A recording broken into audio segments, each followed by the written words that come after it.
Good morning. Today I'm with Amy Masterson, a small business owner in my local area. How would you describe your business and what you sell? I own a little boutique that sells what we like to call geek chic items. I make hand sewn hair bows, headbands, little pencil bags, napkins, reusable sandwich bags, um, on paper towels. We do t-shirts with graphic designs. We also do decals for cars and computers and things like that. Can you elaborate on what geek chic can mean? Well, geek chic is things that are, kind of trendy, but also have that geek aspect to them. Like a lot of people have fandoms that they love, like Disney, superheroes, Doctor Who, different characters. What is your philosophy on running your business? I like to run my business with fair prices so that everyone can afford something. I also like to be honest and fair. If I make a mistake, I replace that item or I give a refund. Um, I just want to run a business that people want to come back to and offer good customer service experiences. Is being your own boss difficult? And if yes, can you elaborate on why? Sometimes it is because there never seems to be enough hours in the day. Um, since I sew, this is all a hands-on business. Everything's handmade. I have to cut all the material and sew everything and prepare. And sometimes I just don't have enough time to finish everything that I would like to during the day.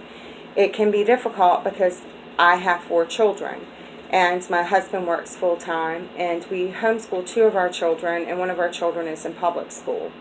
So I have to learn how to balance my family duties and responsibilities with my business responsibilities, and that's something that I continue to learn about every day.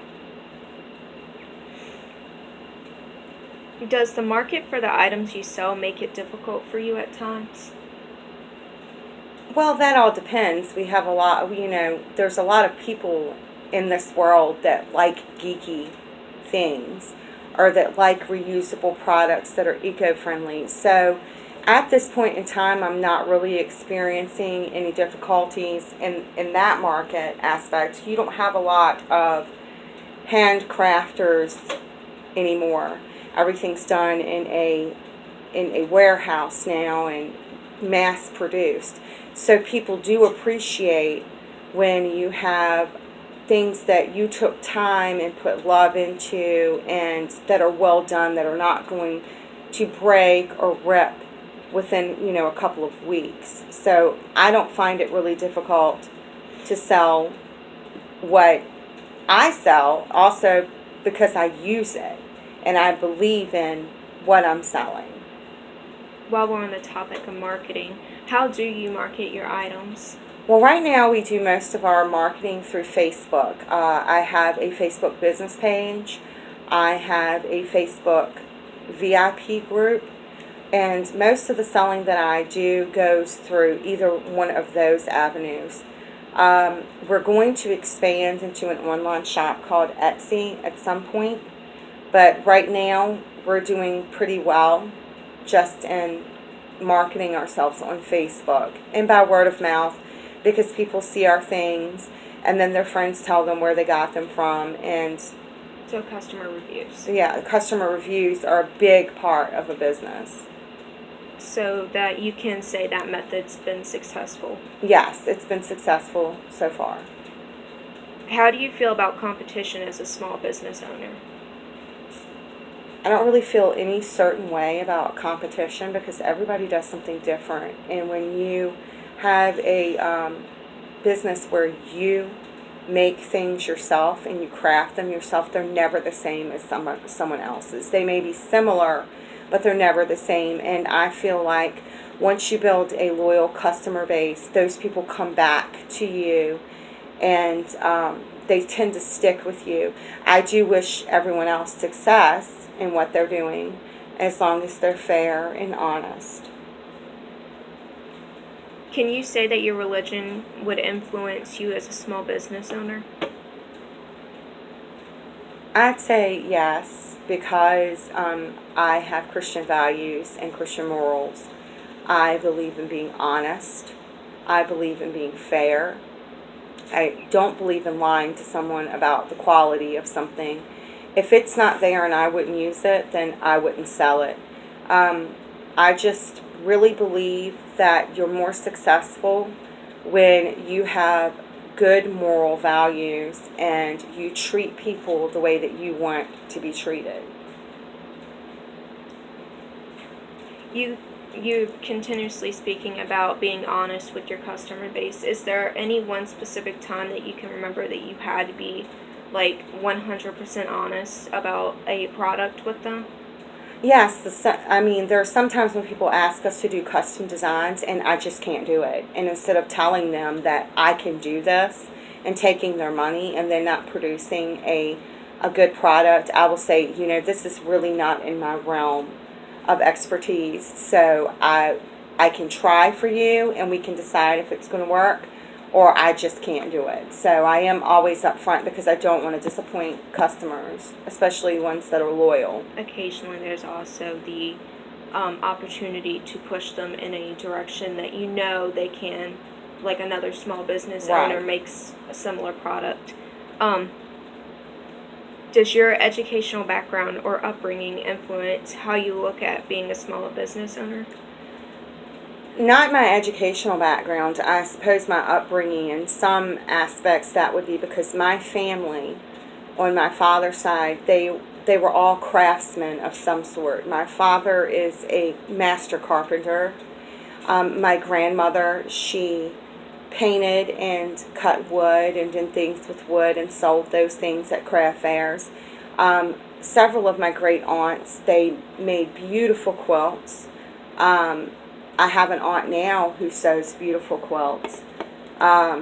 Sewing just must be something that runs in our blood, because I just picked up on it really easily, and so I guess that my upbringing is I always saw everyone doing something to earn that little bit of extra money to help with this or that, because we were not people who had a lot of money, and so we did what we had to do to earn a living.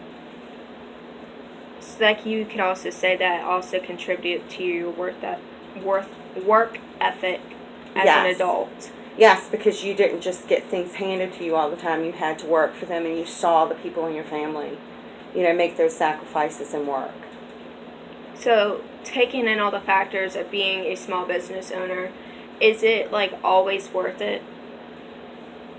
Sometimes you can be overwhelmed and it doesn't seem like it's worth it, but then you make someone happy and they send you a message or they send you a little note and they tell you how excited they are that they got your product and that it's beautiful and it's well made and that they're going to share your products with their friends. So that makes it better. The times that you're overwhelmed seems to be the times when you are overworked in your other areas of your life, and you need to take a step back and you need to delegate responsibilities to other people and say, look, I have to work today. I need your help with this. And if you can do that, it makes life a lot easier. So taking in that into consideration, what else would you change about your business or how you have the outlook to your business? I would change that I would actually have an inventory. I do everything custom order as it's ordered. I'd like to have an inventory so that I have a little bit of breathing room and I don't have to work so hard all of the time, especially if we had an influx of orders come in, that it would save me time. The other thing is I would have liked to have been on Etsy sooner so that I could have been marketing myself further in the on the internet. And I would also I would have liked to have done craft fairs and come to some of the realizations that I did when this was going to actually work, that I did have an inventory and that I could go sell and make some of the responsible decisions that I've made recently back then. You seem to have a very good understanding on what it takes, like work ethic and business wise, to own a small business. Did you ever have any prior experience with running a business? Well, my entire adult life, I have sold something. And usually it was in direct sales. I started off in Avon when I first got married to my husband 22 years ago. I've always kind of dabbled in this or that, and so I do have the experience of what it takes to actually make money at something that you are promoting yourself and that you are doing yourself that someone is not doing for you. Okay, well, thank you for coming in today. You're welcome.